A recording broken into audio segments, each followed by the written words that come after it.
rust coming off of this layers. But you believe this was cut for them to put it on some These are transport? oxyacetylene cuts. Okay.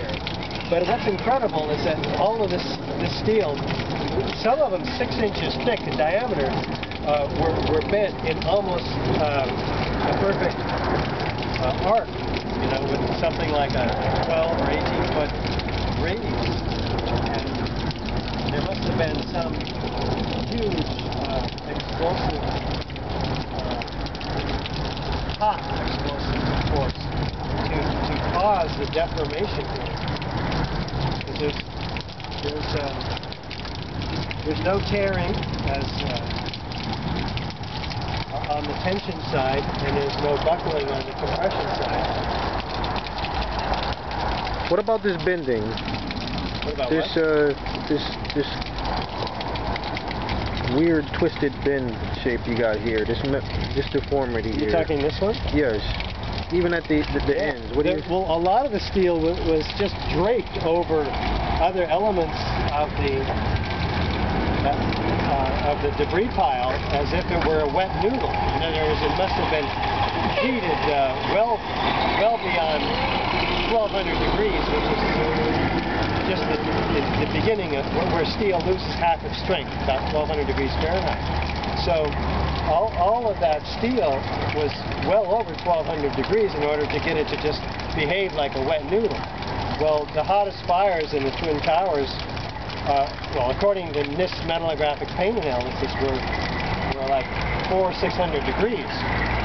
NIST claims 1800 degrees, which might have begun to explain some of this, but there's no evidence at all to suggest that the fires were that hot. But there's plenty of evidence to suggest that the temperatures were that hot because the steel is doing this. And of course, with all the molten metal and the byproduct of thermite being molten iron, we're talking about 4,000 degrees, 4,500 degrees liquid molten iron. This is not liquid molten iron, but this is in the atmosphere in which liquid molten iron was being produced, and under explosive forces could have created the pressures necessary to deform steel like this. So just for clarification, you're not saying that the fire reached the required temperatures to deform it this way? No, not the fires from the jet fuel.